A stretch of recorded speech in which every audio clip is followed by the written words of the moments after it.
Hello students, আমার চ্যানেলে তোমাদেরকে স্বাগত। শুরু করছি ক্লাস 11 ফার্স্ট সেমিস্টারের একটি রাষ্ট্রবিজ্ঞানের ক্লাস। তো দেখতে পাচ্ছ তোমাদের সামনে রয়েছে ক্লাস 11 ফার্স্ট সেমিস্টার রায় ও মার্টিন প্রশ্নবিচিত্রা। তো এই রায় মার্টিন প্রশ্নবিচিত্রা থেকে কিন্তু আমরা ক্লাস 11 ফার্স্ট সেমিস্টারের রাষ্ট্রবিজ্ঞানের অধ্যায়ভিত্তিক এমসিকিউ করছিলাম। আজকে আরও একটি অধ্যায়ভিত্তিক ক্লাস নিয়ে তোমাদের সামনে চলে এসেছি। প্রথম থেকে শেষ পর্যন্ত ভিডিওটা দেখবে, একটু স্কিপ করবে না। চলো শুরু করি ক্লাসটি। দেখো, আজকে আমরা পড়ব অধ্যায়ভিত্তিক এমসিকিউ ক্লাসের পঞ্চম পর্ব। আজকে আমাদের কিন্তু পঞ্চম পর্ব হবে, ঠিক আছে? তো দেখো, এর আগে আমরা কিন্তু 4টি পর্ব করেছি। আজকে আমাদের কিন্তু অলরেডি রাষ্ট্রবিজ্ঞান প্রথম অধ্যায় হয়ে গেছে। এটা আমাদের রাষ্ট্রবিজ্ঞানের দ্বিতীয় অধ্যায় চলছে ক্লাস 11-এর ফার্স্ট সেমিস্টারের রাষ্ট্রসংজ্ঞা ও বৈশিষ্ট্য। এই অধ্যায়টা আমরা 15টা প্রশ্ন করেছি। তো আজকে এখান থেকে শুরু করবো 16 দাগ থেকে, ঠিক আছে? তো প্রথম থেকে শেষ পর্যন্ত ভিডিওটা দেখবে। চলো শুরু করি ক্লাসটি। ক্লাস 11 ফার্স্ট সেমিস্টার রায় ও মার্টিন প্রশ্নবিচিত্রা থেকে রাষ্ট্রবিজ্ঞানের অধ্যায়ভিত্তিক এমসিকিউ ক্লাস নাম্বার 5। চলো শুরু করি ক্লাসটি। দেখো, বলছে সোশ্যাল কন্ট্রাক্ট গ্রন্থের রচয়িতা রুশো। জনগণের সার্বভৌমিকতার কথা কে বলেছেন? রুশো। সার্বভৌমিকতা শব্দটির অর্থ রাষ্ট্রের চূড়ান্ত কর্তৃত্ব। রাষ্ট্রের একটি প্রধান বৈশিষ্ট্য কি? জনসমষ্টি। পরের প্রশ্ন দেখো, রাষ্ট্র শ্রেণী শোষণের যন্ত্র, এইটি বলেছেন কিন্তু কার্ল মার্কস। পরের প্রশ্ন দেখো, রাষ্ট্রের একটি আবশ্যিক উপাদানের নাম।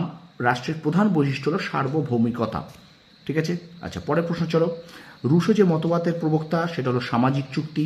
পরের প্রশ্ন, পৃথিবীতে এখন কোন রাষ্ট্রের জনসংখ্যা সব থেকে বেশি? ভারতের। আচ্ছা, কোন গ্রন্থে ইটালির ম্যাকিয়াভেলি সর্বপ্রথম রাষ্ট্র কথাটি ব্যবহার করেন? উত্তর দ্য প্রিন্স। প্রশ্ন কিন্তু এইভাবেও দিতে পারে যে দ্য প্রিন্স গ্রন্থটি কার লেখা? ম্যাকিয়াভেলি লেখা, ঠিক আছে? মনে রাখবে। ইংরেজি স্টেট বা রাষ্ট্র শব্দটি কোন লাতিন শব্দ থেকে এসেছে? স্ট্যাটাস থেকে। পরের প্রশ্ন, সপ্তদশ শতাব্দীতে ফরাসি সম্রাট ওয়াই রাষ্ট্র এবং সরকারের মধ্যে প্রভেদ করতে ইচ্ছুক ছিলেন না। যে ধারণার প্রতিফলন ঘটে তার বিখ্যাত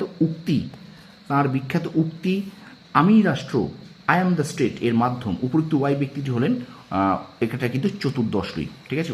কে বলেন এটা? উক্তিটি কে করেছেন? চতুর্দশ লুই, ঠিক আছে? 26-এর সি উত্তর। পরের প্রশ্ন, কারা সর্বপ্রথম বৃহদায়তন রাষ্ট্রের কথা বলেন? টিউটনগণ, ঠিক আছে?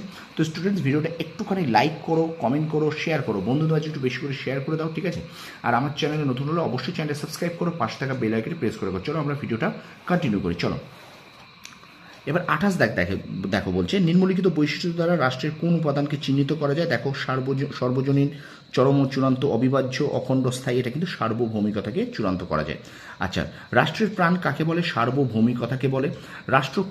রাষ্ট্রের কোন উপাদানকে মস্তিষ্ক বলা হয়? সরকারকে মস্তিষ্ক বলা হয়। আচ্ছা, এবার দেখো, একটা স্তম্ভ মেলাও আছে। দেখো, এখানে উত্তরটা হবে কিন্তু 1-এর ডি, 2-এর বি, 3-এর সি, 4-এর এ। 1-এর ডি, 2-এর বি, 3-এর সি, 4-এর এ, ঠিক আছে? স্তম্ভ মেলাওটা তোমরা একটু দেখে নেবে, দেখিয়ে এটা মিলিয়ে নাও, ঠিক আছে? তারপর দেখো, প্রাচীন গ্রীসের জনসমষ্টিকে যে 3টি শ্রেণীতে ভাগ করেছিল সেগুলি কি কি?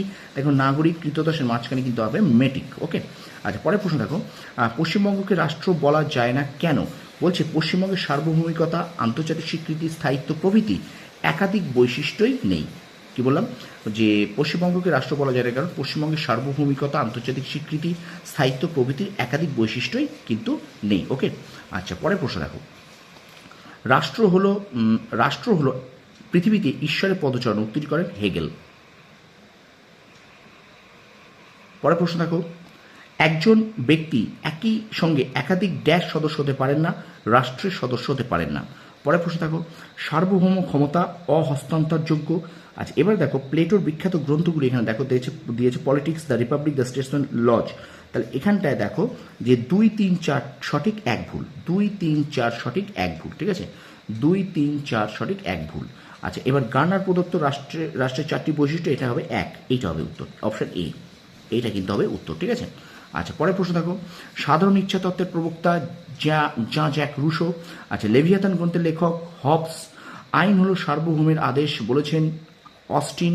আচ্ছা, দুটো বিবৃতি আছে এখানে, বলছে উপযুক্ত বিবৃতি দুটির সাপেক্ষে নিম্নলিখিত বিকল্পগুলির সঠিক উত্তরটি নির্বাচন করো। তো এখানে কিন্তু এই বিবৃতি দুটোর মধ্যে 2 এবং 1 পরস্পর বিরোধী, 2 এবং 1 পরস্পর বিরোধী। এবং আজকের ক্লাসের শেষ প্রশ্ন দেখো, একটি রাষ্ট্রের সদস্য হওয়া একজন মানুষের জন্য ড্যাশ হবে বাধ্যতামূলক। তো এই পর্যন্ত শেষ করলাম ক্লাস 11 ফার্স্ট সেমিস্টার রায় ও মার্টিন প্রশ্নবিচিত্রা থেকে রাষ্ট্রবিজ্ঞানের অধ্যায়ভিত্তিক এমসিকিউ ক্লাস 5 নম্বর ক্লাস।